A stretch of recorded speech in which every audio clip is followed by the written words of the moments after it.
Hey, before we start, I just wanted to include a quick heads up. There's an issue with the audio in certain places where my talking's out of sync.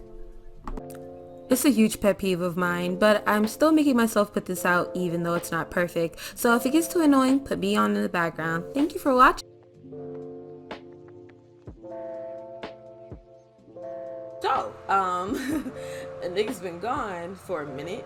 I wanted to post, but I was like, I feel like I can't just slip into a post again without like pretending like I haven't been MIA for 2 years. So I wanted to talk about where I am, where I was, where I am this year, and what my goals are, and my goals for this channel in 2020. So if you like to see that, then stay tuned. But before we go, I will list my social media. You can follow me there. I am at least active on Instagram and Twitter.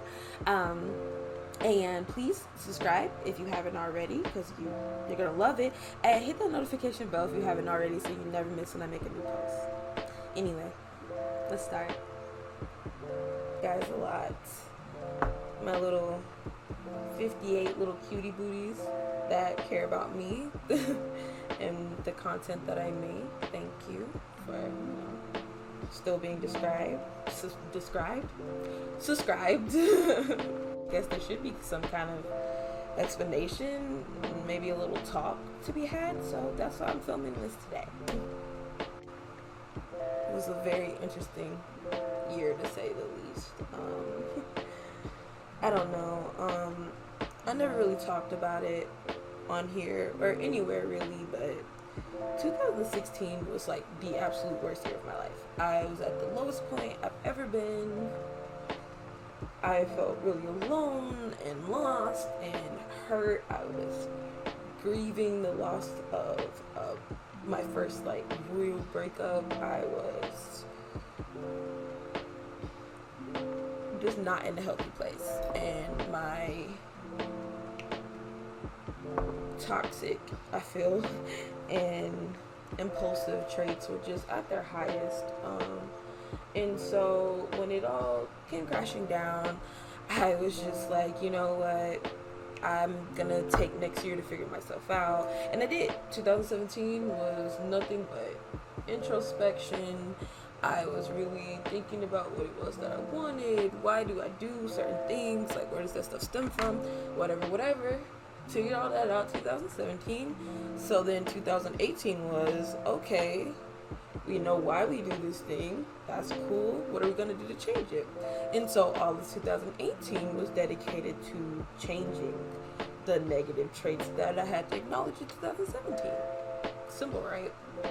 I say simple. That shit, one of the hardest things I've ever done in my life. After 2018, I was like, 2019, this shit's gonna be great. I'm gonna be good. It didn't go like that at all. 2019 kind of felt like I was being tested in a way. That's like the only way I could think to describe it. It was like a testament of my strength as a person, almost. Very early on in the year, I lost someone. I lost my best friend to suicide. Sorry, I had to redo this take because I started crying.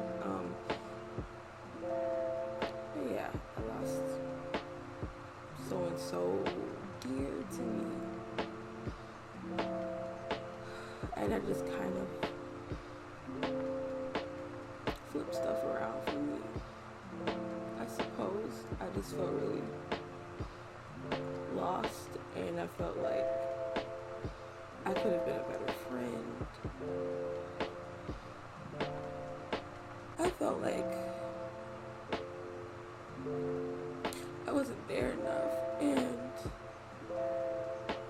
that just kind of kicked off the whole year. I guess that's all I could say. The passing happened in the spring which is the start of my double depression season, and it actually took place the night before my younger sister's baby shower. I didn't know where to put my emotions, and I don't think I dealt with them in the way that I was supposed to, which kind of made me feel internally isolated from people. And then to add fuel to the fire, people who hadn't been in my life in years started popping up out of the woodworks, left and right, trying to force their way back into my life and projecting their own feelings onto me. I felt like I was suffocating, honestly, and as if I needed to just be alone. As a person who feels so bad for standing my ground sometimes, I try to grit my teeth in the name of kindness and not shut down anyone, but all it did was put pressure on me that didn't need to be, and ultimately it just left me to feeling angry, I guess. And on the other end, my health, which is never in good standing, was worsening in certain ways. I felt a lot of anxiety and embarrassment on sitting in front of my high resolution camera because for the first time in my life, I had psoriasis on my face. No longer just around my hairline or on my physical body, but on my face, dry and cracked. And anytime I would try to get in front of the camera, I just felt so embarrassed and disturbed. I even stopped posting on Instagram because I didn't want anyone to see me like that. I also had to get the first of what will be 2 surgeries to halt the progression of an eye disorder that I have in both. But the surgeon in the office that I had to go through to get the operation, which is still fairly new in America, was a circus, to say the least. It was one of the most frustrating processes I've ever had to go through, on top of a very scary matter, you know? But all in all, last year was just a confusing, stressful, and uncertain period of my life that I've had in a long time.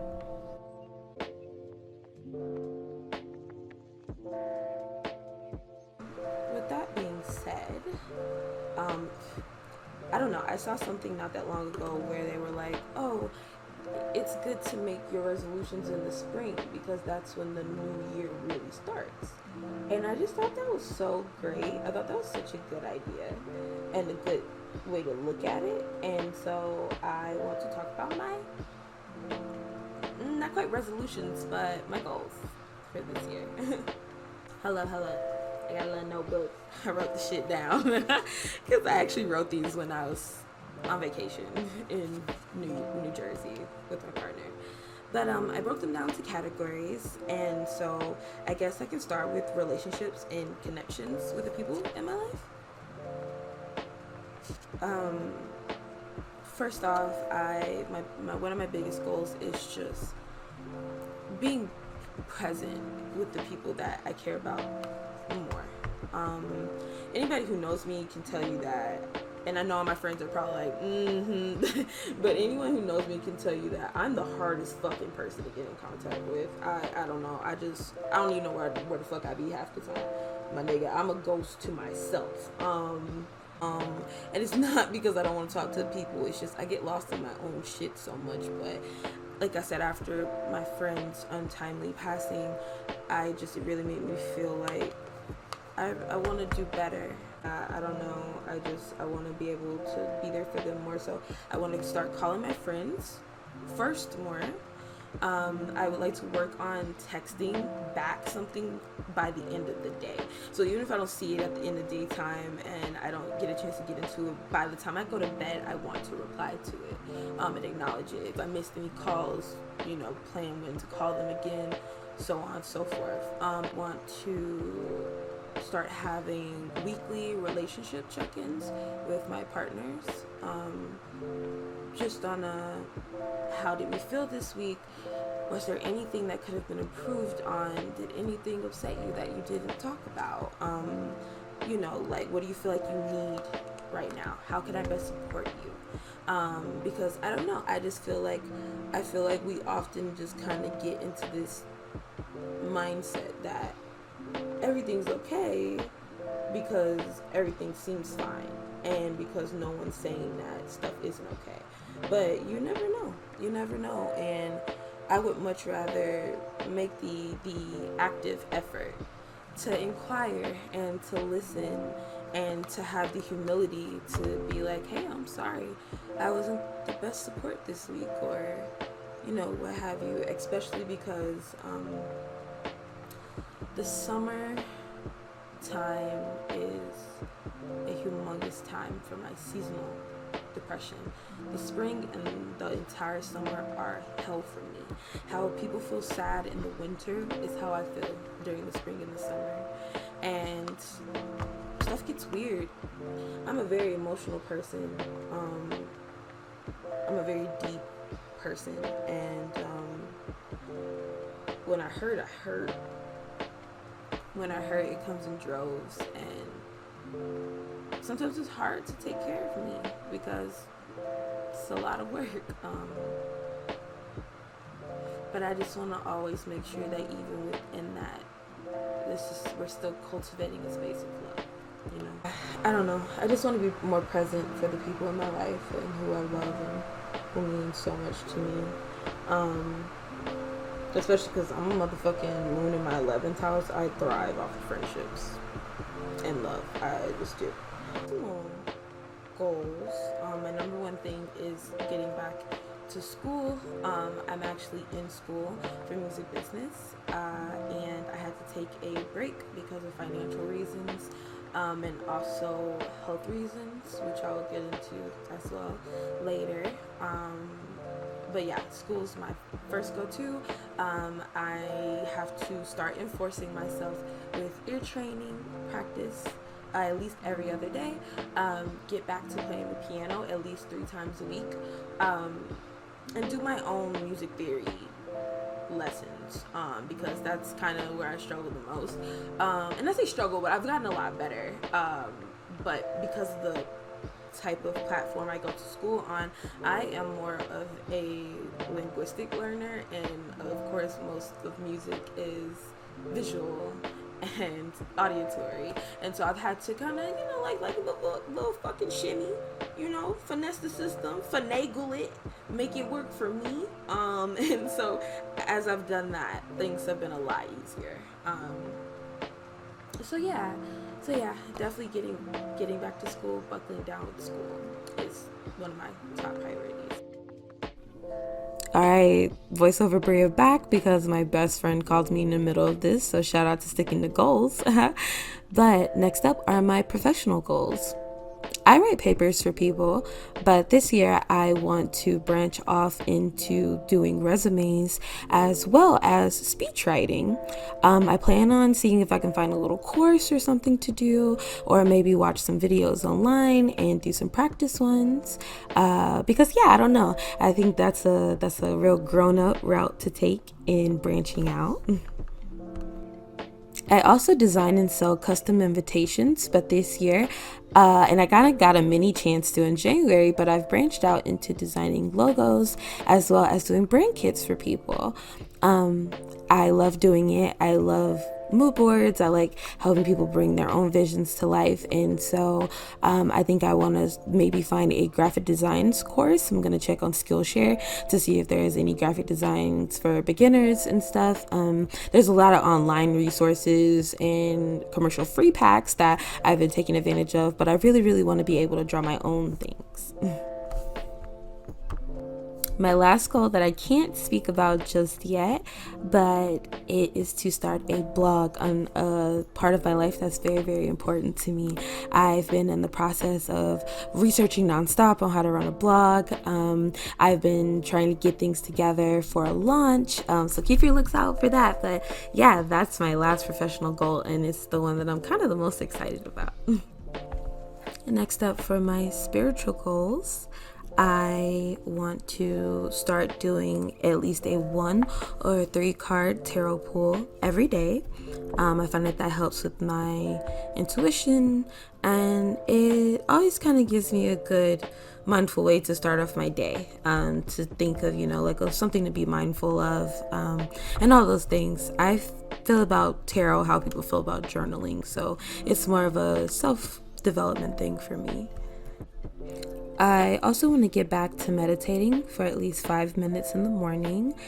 I felt a lot more grounded last year when I was meditating every day, and I fell off of it when things started going bad. So I really want to recapture that and build that discipline with myself again. And lastly, I want to set weekly manifestations. I don't want to feel aimless this year, and it's kind of hard to accomplish goals when you don't know what the overall end is. So I want to be more intentional with my weeks and my life this year. And for our last group, but certainly not the least, and it's probably the most relevant to all of you, are my creative goals and vision for this channel.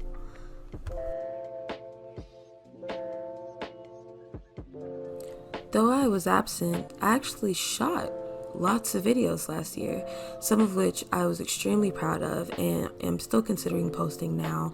But along with being lost and confused last year, I was also quite insecure, especially creatively, as I wasn't sure how my videos would be received, if they were good enough to even post, if I was wasting my time and everyone else's, and I really allowed that to hold me back. It's one of my biggest regrets of last year, and I hated it. So then, to about 85 followers, which I think that's not too crazy of a number. I have 58, which, hi to all of you. So touched, and I appreciate every single one of you. Wow. I also want to maybe switch my content up a little bit, not all the time. I still want to do fashion, I still want to do DIYs, all that stuff, but I don't know, I want to have more meaningful conversations on my channel. I'm really inspired by YouTubers like Rowena Zai, Amy Lee, Lavender. I love that deep conversation, self-improvement, self-reflection kind of content. I'm all about that. I believe so heavily in introspection, and I want to open up that dialogue between me and you guys, because I'm sure most of my other followers are also in their 20s and they're trying to figure stuff out, and I want to have those conversations, especially because I feel like there aren't many Black YouTubers like that, and that makes me really sad. I want us to have that type of community too. So yeah, I don't know, I feel like it would be a great way to connect with people. And I don't know, I also want to start being more transparent, still filming when I'm sick. A lot of people don't know, but I'm actually chronically ill and disabled. So times get really hard. I was supposed to film this yesterday and didn't, because I could barely get out of bed. I pushed myself a little bit too hard, and yeah, I tanked it. But I want to still be able to come on here and talk to you guys when I'm not bubbly and all big all over the place. I don't know, I feel like I want people to know me as a person, and so even when I'm not in those bubbly moods and I'm not as lively because I'm going through stuff, I don't know, I would still like for you guys to accept me, and I don't know, I feel like that's more real than pretending and only showing myself when I am that way. So yeah, those are my goals. I may also make another little series of me trying things for 30 days. I'm not sure yet, but I don't know, I think it would be fun. I just want to get out of my comfort zone as far as posting goes this year. And I don't know, tell me how you guys feel about maybe the Sit Down Sunday series. Let me know if there's anything specific you'd like to see me do. Like, share, subscribe if you haven't already. Hit that notification bell so you don't miss when I make a new post, and I'll see you next time. Bye bye.